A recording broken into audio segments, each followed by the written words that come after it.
Welcome to నేటి వారధి. ముందుగా హెడ్లైన్స్ చూద్దాం. అసెంబ్లీలో చంద్రబాబు ప్రసంగం శాంతి భద్రతలకు విఘాతం కలిగిస్తే కఠిన చర్యలు తప్పవని హెచ్చరిక. గంజాయి డ్రగ్స్ పై ఉక్కుపాదం మోపుతామని వెల్లడి. మహిళా భద్రతకు శక్తి యాప్ రూపకల్పన చేశామని వివరణ.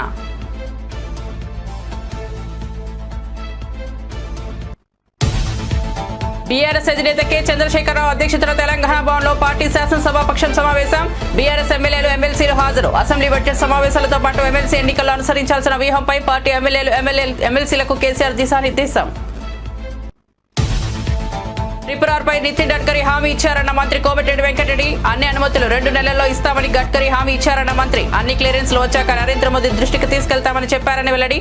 హైదరాబాద్ మచిలీపట్నం రహదారి కోసం 2 ప్యాకేజీలుగా టెండర్లు పిలుస్తున్నట్లు వెల్లడి. ఉచిత ఇసుక విధానంపై ఏపీ శాసనమండలిలో అధికార ప్రతిపక్షాల మధ్య వాడివేడి చర్చ. గతంలో కంటే పెద్దగా మార్పు లేదని వైఎస్ఆర్సీపీ సభ్యుడు బొత్స సత్యనారాయణ విమర్శ. దీనిపై మంత్రులు కొల్లు రవీంద్ర, అచ్చెన్నాయుడు సమాధానం.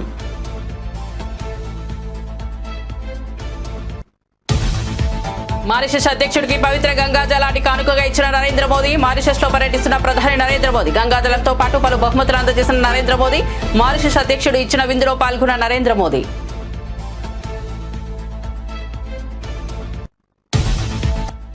నిజామాబాద్ పసుపు రైతుల ఆందోళనలు ప్రభుత్వానికి కనిపించడం లేదా అని రేవంత్ రెడ్డి సర్కార్కు బీఆర్ఎస్ ఎమ్మెల్సీ కవిత సూటిగా ప్రశ్న. పసుపుకు రాష్ట్ర ప్రభుత్వం గిట్టుబాటు ధర కల్పించడానికి చర్యలు తీసుకోకపోవడం దారుణమని వ్యాఖ్య. ఇక వార్త వివరాల్లోకి వెళ్తే అసెంబ్లీలో వైఎస్ వివేకానందరెడ్డి హత్య కేసుపై సీఎం చంద్రబాబు కీలక వ్యాఖ్యలు చేశారు. నేరస్తులు ఎలా ట్రాప్ లో పెడతారనేందుకు ఇది ఉదాహరణగా పేర్కొన్నారు.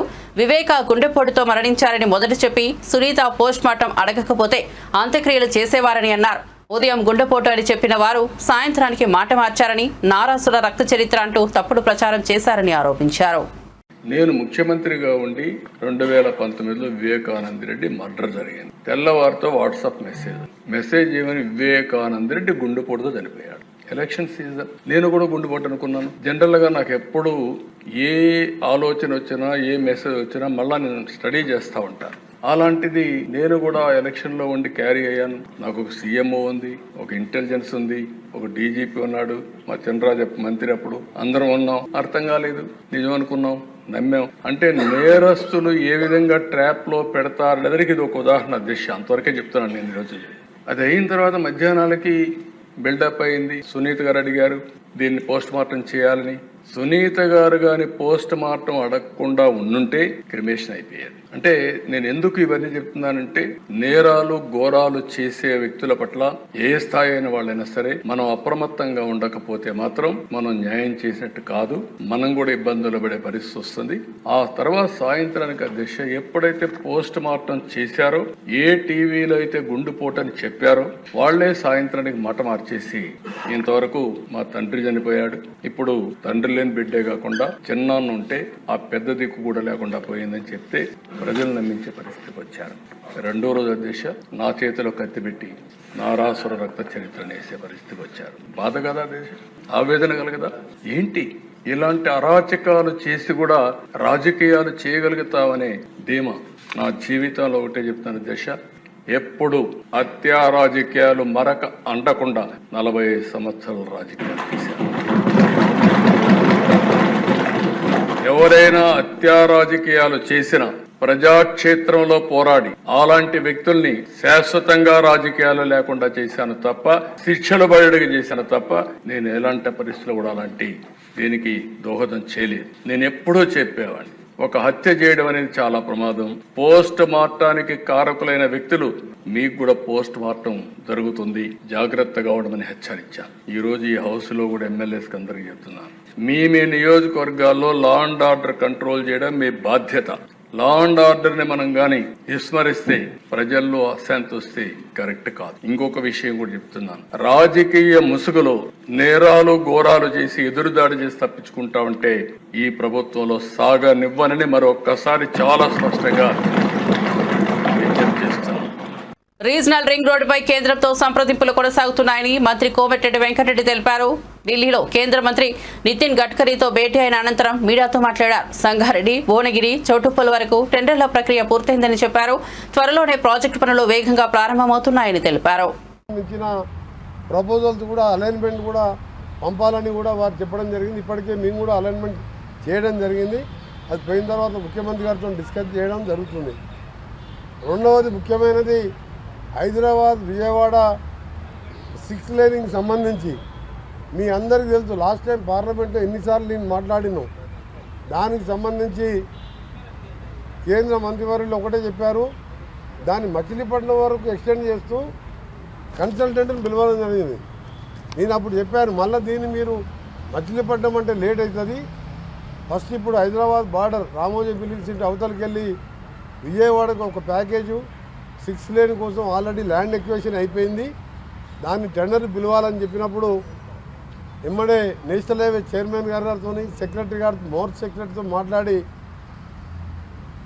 2 ప్యాకేజీలుగా చేస్తూ విజయవాడకి వెళ్ళి మచిలీపట్నం ఒక ప్యాకేజు, హైదరాబాద్ శివారు అంటే రామోజీ ఫిలిం మల్కాపూర్కి వెళ్ళి విజయవాడ వరకు 2 ప్యాకేజీగా చేసి 2 నెలల్లో ఆ ప్రాసెస్ కంప్లీట్ చేసి టెండర్లు పిలవాలని చెప్పి వాడు ఆదేశాలు ఇవ్వడం జరిగింది. అది కూడా సంతోషకరమైన వార్త. మూడవది 12 ఆర్ఓబీలు దాదాపు 1000 కోట్ల రూపాయలు విలువ చేసే ROBs road over bridges sanction చేయడం జరిగింది. దాన్ని కూడా ఎమ్మడే అప్రూవల్ చేసి శాంక్షన్ చేస్తున్నానని చెప్పడం జరిగింది. ఇంకా మిగిలిపోయిన విషయాలు మీ అందరికీ తెలుసు. శ్రీశైలం వెళ్ళే ఎలివేటెడ్ కారిడారు 62 కిలోమీటర్లకు దాని మీద డిపిఆర్తో పాటు స్పీడప్ చేయాలని అడిగినప్పుడు దాన్ని సపరేట్గా మీటింగ్ పెట్టాలని అక్కడున్న అధికారులకు వారు చెప్పడం జరిగింది. ఎందుకంటే ఫారెస్ట్కి తెలుసు 62 కిలోమీటర్లు అంటే చాలా పడుతుంది. దానికి సంబంధించి ఎలివేటెడ్ కారిడార్ సంబంధించి సపరేట్ మీటింగ్ పెడతానని చెప్పి వారు మాకు హామీ ఇవ్వడం జరిగింది. దాంతోపాటు మన కొల్లాపూర్ దగ్గర కృష్ణా నదిపై కేబుల్ బ్రిడ్జు 1200 కోట్లు సోమశీల ఆ కేబుల్ బ్రిడ్జ్ కూడా 1200 కోట్లతోని టెండర్లు కూడా పిలవడానికి అన్ని ఏర్పాటు చేస్తున్నామని చెప్పి హామీ ఇవ్వడమే కాకుండా 5 రోప్వేలు అడిగినాం మేము. యాదగిరిగుట్టతో పాటు మన భువనగిరితో పాటు రామగిరి కిల్లాతో పాటు డిఫరెంట్ ప్లేసెస్లో రోప్వేలు పర్వతమాల ప్రాజెక్టు కింద అడిగినప్పుడు దాన్ని కూడా వారు శాంక్షన్ చేస్తున్నట్టు చెప్పడం జరిగింది. మొన్న కూడా రోడ్డు కూడా 4 ఏళ్ల కింద టెండర్ పిలిస్తే కాంట్రాక్టర్ చేయకపోవడం, ల్యాండ్ ఎక్వేషన్ ఫారెస్ట్ క్లీన్తో అయిపోయింది. దాని తెలంగాణ భవన్లో బీఆర్ఎస్ అధినేత కె చంద్రశేఖరరావు అధ్యక్షతన శాసనసభాపక్ష సమావేశం జరిగింది. బీఆర్ఎస్ ఎమ్మెల్యేలు ఎమ్మెల్సీలు హాజరైన ఈ సమావేశంలో అసెంబ్లీ బడ్జెట్ సమావేశాల వ్యూహంపై చర్చించారు. ఎస్సీ వర్గీకరణ, బీసీలకు 42% రిజర్వేషన్ బిల్లులపై పార్టీ అధికారుల దృష్టి సారించాలని సూచించారు. రాష్ట్రంలో రైతాంగ సమస్యలు, వ్యవసాయ రంగంపై సభలో చర్చించే కార్యాచరణపై మార్గనిర్దేశం చేశారు. తెలంగాణలో కాంగ్రెస్ ప్రభుత్వం పెరుగుతున్న వ్యతిరేకతను తట్టుకోలేక సీఎం రేవంత్ రెడ్డి తరచుగా ఢిల్లీకి వెళ్లిపోతున్నారని మాజీ ఎంపీ డాక్టర్ బూర నరసయ్య గౌడ్ వ్యంగ్యాస్త్రాలు సంధించారు. గడికి ఢిల్లీకి పరిగెత్తితే రేవంత్ రెడ్డి అక్కడే ఒక సచివాలయం కట్టించుకోవాలని వ్యంగ్యంగా సూచించారు. ప్రస్తుతం రాష్ట్రంలో కాంగ్రెస్ విధానాలపై తీవ్ర విమర్శలు వస్తున్నాయి. వారు ప్రతిపక్షంలో అత్యధిక వారి యొక్క ప్రభుత్వం బీజేపీ ప్రభుత్వం సెంటర్లో అప్పుడు ఎక్కువ కాలం యూపీఏ ప్రభుత్వం ఉండే, కానీ ఆయన ఎప్పుడూ ఢిల్లీ సంవత్సరానికి 2-3 సార్లు కూడా ఢిల్లీ పోలే. అది పరిపాలనా దక్షత అంటే. ఈరోజు ముఖ్యమంత్రి రేవంత్ రెడ్డి గారు ఇప్పుడు వారు ఢిల్లీకి సీఎమ్మా, మరి ఢిల్లీలో కేంద్ర మంత్రి, మరి తెలంగాణ రాష్ట్ర కాంగ్రెస్ ప్రభుత్వాన్ని ముఖ్యమంత్రి అనేది అర్థం కావట్లేదు. ఇంకో విషయం మీ అందరికీ తెలియదు ఏంటంటే, కాంగ్రెస్ పార్టీకి రేవంత్ రెడ్డి ముఖ్యమంత్రి గారికి మధ్య పూర్తిగా అపనమ్మకంతో ఉన్నారు. కాంగ్రెస్ పార్టీ రేవంత్ రెడ్డి గారిని నమ్మట్లేదు, రేవంత్ రెడ్డి గారు కాంగ్రెస్ పార్టీని నమ్మట్లేదు. వీళ్ళిద్దరి మధ్య రిలేషన్ ఎట్లా ఉందంటే, మనం చూస్తాం కదా చిన్నప్పుడు cartoon Tom and Jerry. Congress party మరి రేవంత్ రెడ్డి గారి ముఖ్యమంత్రి గారి మధ్యలో ఉన్నటువంటి సంబంధం సాక్షాత్తు టామ్ అండ్ జెర్రీ రిలేషన్ల లాగుంది. అందుకొరకు వాళ్ళు ఒక సూపర్ సీఎం మీనాక్షి నటరాజన్ గారు తీసుకొచ్చి పెట్టడం జరిగింది. ఇప్పుడు మన జరిగినటువంటి పాపం ఎమ్మెల్సీ పదవుల సెలక్షన్లో రేవంత్ రెడ్డి గారు ఇచ్చిన లిస్టును పక్కకు పెట్టి యావత్ మీనాక్షి నటరాజన్ గారు సిఫార్సు చేసినటువంటి లిస్టునే కేంద్ర కాంగ్రెస్ పార్టీ నాయకత్వం అనుమతించిందంటే దాని సాక్షాత్తు ఇద్దరి మధ్యలో టామ్ అండ్ జెర్రీ రిలేషను ఉన్నది. అది ఎన్ని రోజులు ఉంటుందో దేవుడే తెలవాలి.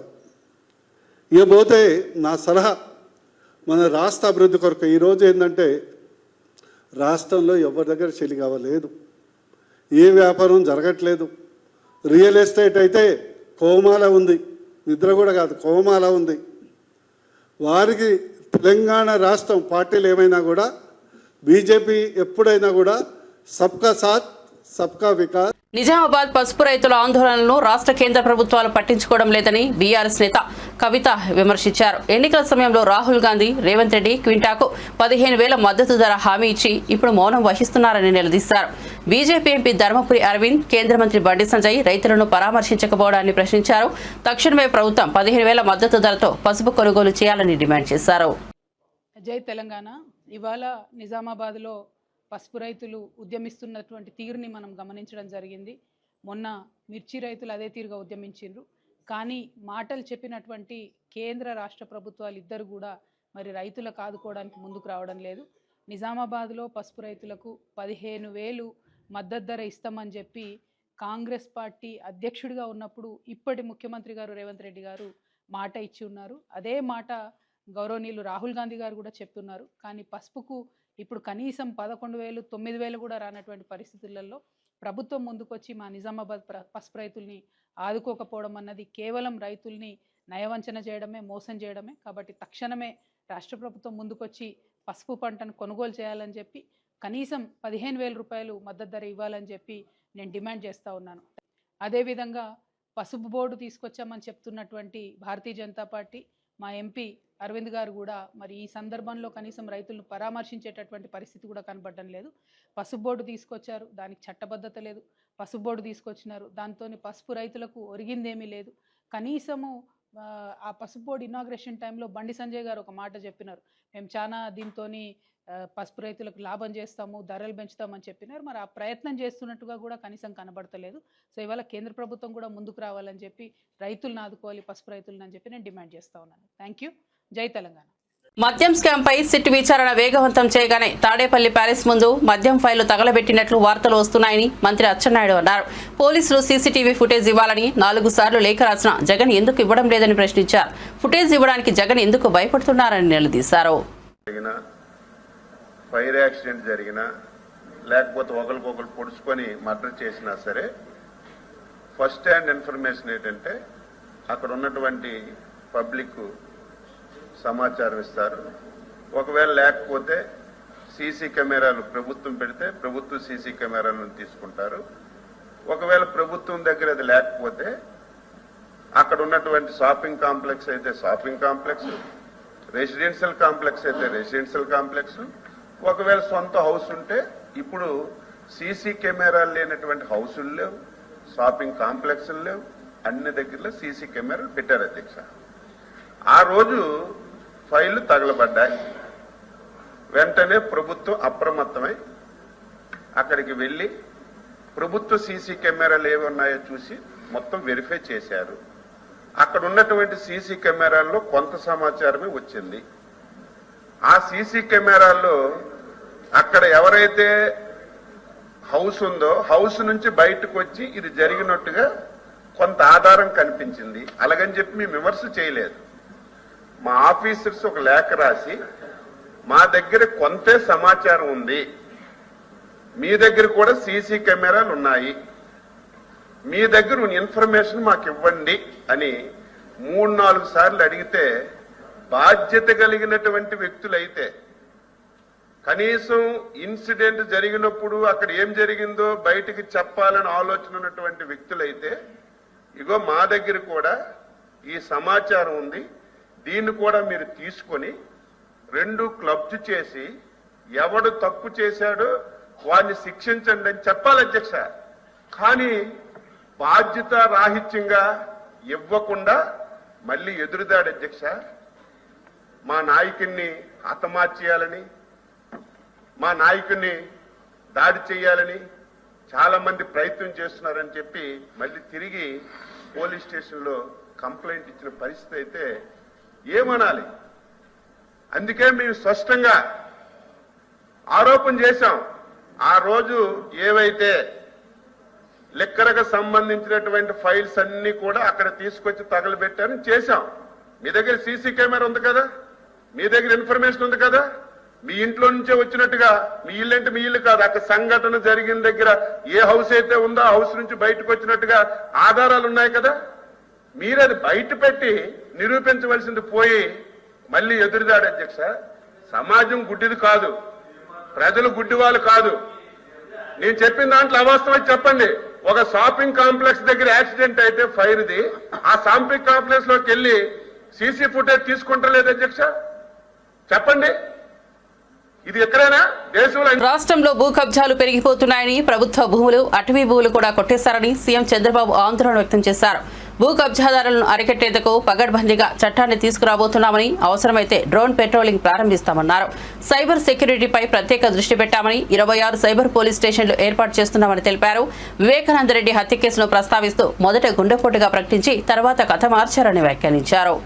మాకు ఏ కంప్లైంట్ వచ్చినా ఇప్పటికి కూడా ఇక్కడ అన్ని సమస్యల పరిష్కారం చేయగలుగుతున్నాం. కానీ వీళ్ళు చేసినటువంటి ఈ భూ వివాదాలు, ల్యాండ్ రిలేటెడ్ కాన్ఫ్లిక్ట్స్ అయితే భయంకరంగా తయారైనాయి. 22A ఉపయోగించారు, రికార్డ్స్ తారుమారు చేశారు, ప్రభుత్వ భూములు కొట్టేశారు, ఫారెస్ట్ భూములు కొట్టారు. ఇవి మామూలుగా ఫారెస్ట్ భూములకి దగ్గరికి ఎవరు పోరు, అలాంటివి కూడా జరిగే పరిస్థితి వచ్చింది. అందుకే ఈ ప్రత్యేక చట్టం కూడా గుజరాత్లో చాలా బాగా పనిచేసింది. ఎవరైనా సరే ల్యాండ్ గ్రాబింగ్ చేస్తే, భూ కబ్జాలకు పాటుపడితే ప్రభుత్వం కేసు పెట్టిన తర్వాత దాన్ని ప్రూవ్ చేసుకునే బాధ్యత కూడా వాళ్ళపైనే ఉంటుంది. దాంట్లో మళ్ళీ ఏ మాత్రం కూడా ఉపేక్ష లేదు. అలాంటి పగడ్బందీ చట్టాన్ని కూడా తీసుకొస్తున్నాం. ఈ చట్టం ద్వారా ఎక్కడైనా ఎవరైనా సరే భూ కబ్జా చేయాలంటే భయపడే పరిస్థితి రావాల్సిన ఉంది.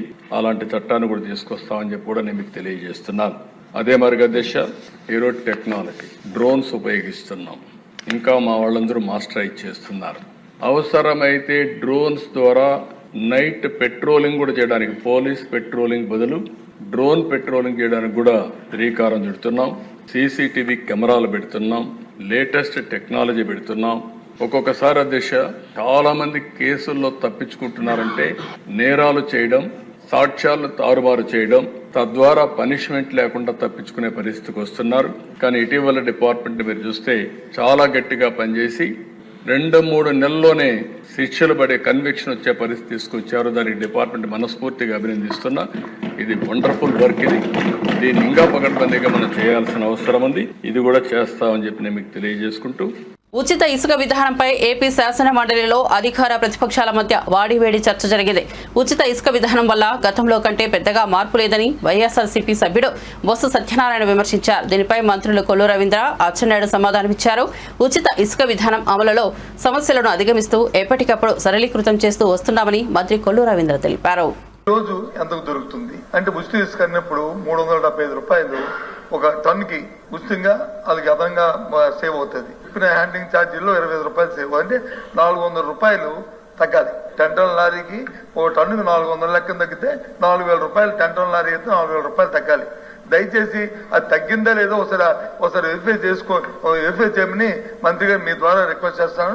నేను దాన్ని కాంట్రవర్సీ పోలేదు, దాని గురించి కాదు. ఒకసారి వెరిఫై చేస్తే మీకు కూడా దానివల్ల ఎంతవరకు అయింది లేదు, ఏ విధంగా ముందుకు పోవాలనే ఆలోచన కూడా వస్తుంది. నాకు తెలిసి మా జిల్లాలో మాత్రం, మా జిల్లా కానీ విశాఖపట్నంలో కానీ, విశాఖపట్నం టౌన్లో కానీ, విశాఖపట్నం జిల్లాలో కానీ, విజయనగరంలో కానీ, శ్రీకాకుళంలో కానీ ఇంతకుముందు ఇచ్చిన 400 రూపాయలు తగ్గించి ఆ క్వాంటిటీకి ట్రాక్టర్ కానీ, లారీ కానీ, ట్రాక్టర్ అయితే మూడు యూనిట్లు వస్తుంది, అంటే సుమారు 1,200 రూపాయలు తగ్గాల. అదే లారీకి అయితే 4,000 రూపాయలు తగ్గాల. ఆ సందర్భం లేదని నాకున్న ఇన్ఫర్మేషన్ దయచేసి తమరు పరిశీలించవలసిందిగా కోరుతున్నాను. గత ప్రభుత్వంలో వాళ్ళు 375 రూపాయలు కదా అధ్యక్ష, వాళ్ళు ట్రాన్స్పోర్ట్ కానీ ఇవన్నీ కూడా మళ్ళీ ఎక్స్ట్రా, అవన్నీ కూడా ఎక్స్ట్రా ఇస్తున్నారు. ఇప్పుడు ట్రాన్స్పోర్ట్ ఎక్స్ట్రా అన్నది 375 రూపాయలు రీచెస్ దగ్గర కాస్టే. ఇప్పుడు మేము ఆ రీచ్ దగ్గర 0 అధ్యక్ష. రీచ్ దగ్గర ఒక పైసా చెల్లించాల్సినటువంటి అవసరం లేదు. జస్ట్ ఏదైతే హ్యాండ్లింగ్ ఎక్కడ లోడింగ్ ఛార్జెస్ ఉంటాయో ప్లస్ ట్రాన్స్పోర్ట్ ఛార్జెస్ కట్టుకుంటే వస్తుంది.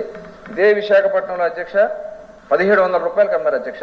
ఇవాళ 600-700 రూపాయలకి విశాఖపట్నంలో అవైలబిలిటీ ఉంది అధ్యక్ష. కావాలంటే చూద్దాం. స్టాక్ పాయింట్స్ అంటే వాళ్ళు తెచ్చుకునేది మళ్ళీ అక్కడ స్టాక్ లో పెడతారు కాబట్టి వాళ్ళకైనా లోడింగ్ ఛార్జెస్ డబుల్ అవుతుంది తప్ప మిగతాది డైరెక్ట్ మేము కూడా పంపిస్తున్నాం అధ్యక్ష. డైరెక్ట్ పంపిస్తే 600-700 రూపాయలకి వస్తుంది. విజయవాడ 200 రూపాయలు వస్తుంది అధ్యక్ష. గతంలో ఇక్కడ విజయవాడలో మేము 30,000-40,000 రూపాయలు కొనుక్కున్నాం అధ్యక్ష. ఇట్లా చాలా వ్యత్యాసం ఉంది. కాబట్టి మీరు ఎంక్వైరీ చేసుకుని వాళ్ళ ప్రజలు అయితే చాలా సంతోషంగా ఉన్నారు అధ్యక్ష. కన్స్ట్రక్షన్ యాక్టివిటీ కూడా చాలా ఫాస్ట్ గా జరుగుతుంది అధ్యక్ష. మీరు ఏదైనా సలహాలు సూచించి తప్పకుండా ఈ పాలసీ ద్వారా ప్రజలకి ఏది మంచి జరిగితే అది తీసుకోవడానికి మేము ఎప్పుడు కూడా సిద్ధంగా ఉంటాం అధ్యక్ష. ధన్యవాదాలు అధ్యక్ష. ఈ లెక్కలు ఈ రేట్లలోకి వెళ్ళడానికి నాకు ఇష్టం లేదు, కానీ గ్రౌండ్ లో జరుగుతున్నది 2024లో మాకు అధికారం ఇచ్చారు అధ్యక్ష. మా జిల్లాను తీసుకుంటే ఉదాహరణ నా కాన్స్టిట్యూషన్ నాడు నేడు పథకంలో ఫేజ్ 1-2 పూర్తి కాకుండానే గత ప్రభుత్వం మూసేసిందని మంత్రి నారా లోకేష్ విమర్శించారు. పెండింగ్ పనులు పూర్తి చేయడానికే 4,789 కోట్లు అవసరమని తెలిపారు. విద్యార్థులను ప్రభావితం చేసే జీవో 115ను కూటమి ప్రభుత్వం రద్దు చేసిందని, త్వరలోనే ప్రత్యామ్నాయ మార్గం తీసుకొస్తామని స్పష్టం చేశారు. రేటింగ్ మెకానిజం ద్వారా మౌలిక సదుపాయాల కల్పనకు చర్యలు తీసుకుంటామని పేర్కొన్నారు. గత ప్రభుత్వము ఫేజ్ 1, ఫేజ్ 2 కింద అండ్ ఫేజ్ 3 కింద అనేక పనులు ప్రారంభించడం జరిగింది. దాంట్లో భాగంగా మీరు చూస్తే కనీసం ఫేజ్ 1 కూడా పూర్తి చేయాల, ఫేజ్ 2 కూడా అనేక పనులు పెండింగ్ పెట్టారు అధ్యక్ష.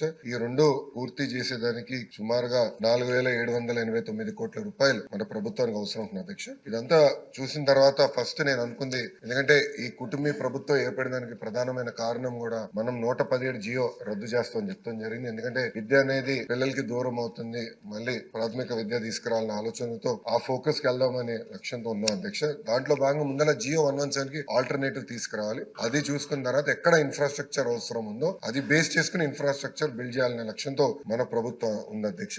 దాంట్లో అధ్యక్ష మీరు చూస్తే ఇన్ఫ్రాస్ట్రక్చర్ కూడా అనేక స్టార్ రేటింగ్ ఇస్తాం జరిగింది అధ్యక్ష. 0, 1, 2, 3, 4, 5 స్టార్. ఎందుకు చేసామంటే నేను కూడా వ్యత్యాసం చేశాను. కొన్ని పాఠశాలలో ఇన్ఫ్రాస్ట్రక్చర్ అన్ని ఉన్నాయి, బెంచ్లు ఉన్నాయి, టీవీలు ఉన్నాయి, రంగులు ఉన్నాయి. కొన్ని పాఠశాలలో అసలు ఏమి లేవు అధ్యక్ష. అంటే కంప్లీట్ ఎక్స్ట్రీమ్స్ నాకు ఫీల్డ్ లో కంపెనీ ఇది కరెక్ట్ కాదని భావించి కొన్ని నిర్ణయాలు. ఒకటి లీక్ ప్రూఫ్ బిల్డింగ్, అన్నిటికీ పెయింట్ ఉండాలి, ఎలక్ట్రిసిటీ ఉండాలి, ఫంక్షనల్ టాయిలెట్ ఉండాలి, డ్రింకింగ్ వాటర్ ఫెసిలిటీస్ ఉండాలని నిర్ణయం తీసుకున్నాం. దీంట్లో భాగంగా మనం అనేక రేటింగ్ మెకానిజం ఏర్పాటు చేసాం. ఆ రేటింగ్ ఎట్టి చేస్తున్న వివరాలు గౌరవ సభ్యులు కూడా నేను పంపిస్తాను అధ్యక్ష. దాంతో వాళ్ళు కూడా ఒక ఐడియా వస్తుంది. దాన్ని బట్టి వాళ్ళ నియోజకవర్గాల్లో ఎందుకు ఒక పాఠశాల ఆ రేటింగ్ వచ్చిందని కూడా తెలుసుకుని అది ఎట్లా ఇంప్రూవ్ చేయాలో వాళ్ళు కూడా ఒక అవకాశం ఉంటుంది అధ్యక్ష.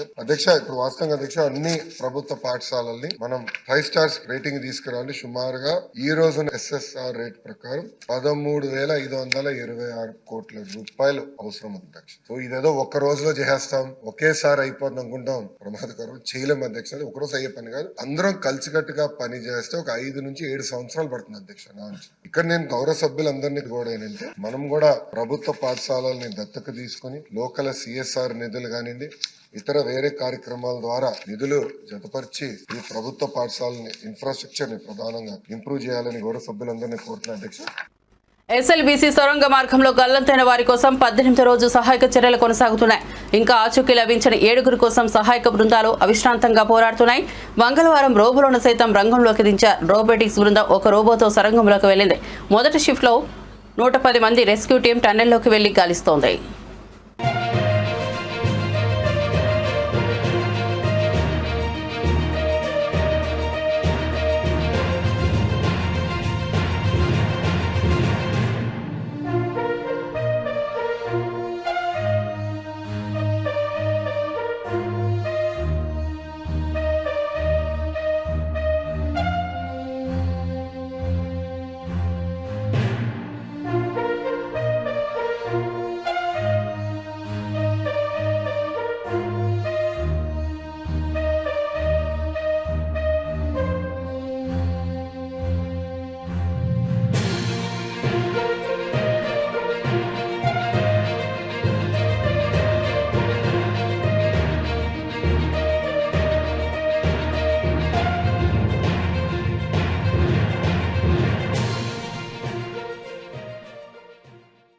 మారిషస్ లో పర్యటిస్తున్న ప్రధానమంత్రి నరేంద్ర మోదీ ఆ దేశ అధ్యక్షుడు తరం గోఖులకు మహాకుంభమేళా నుంచి తీసుకువెళ్లిన పవిత్ర జలాన్ని అందించారు. నరేంద్ర మోదీ ఆయనతో భేటీ అయ్యారు. ఈ సందర్భంగా పవిత్ర జలంతో పాటు పలు బహుమతులను అందజేశారు.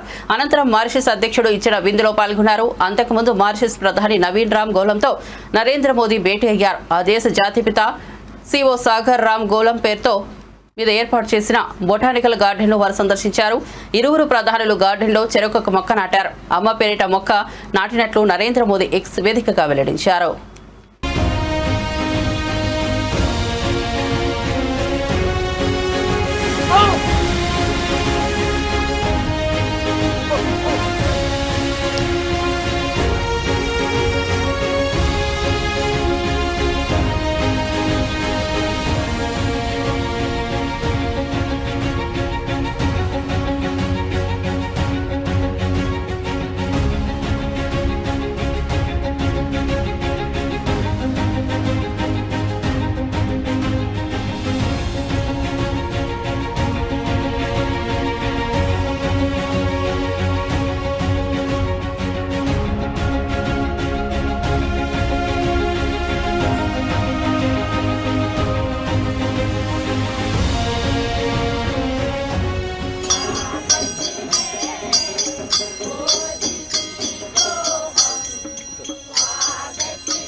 తిరుమల శ్రీ వెంకటేశ్వర స్వామి వారిని బలగం సినిమా దర్శకుడు వేణు దర్శించుకున్నారు. మంగళవారం వీఐపీ విరామ సమయంలో స్వామివారి సేవలో పాల్గొని మొక్కులు చెల్లించుకున్నారు. దర్శనం అనంతరం రంగనాయకుల మండపంలో వేద పండితులు వేద ఆశీర్వచనం అందించగా ఆలయ అధికారులు శ్రీవారి తీర్థ ప్రసాదాలు అందజేసి పట్టు వస్త్రంతో సత్కరించారు.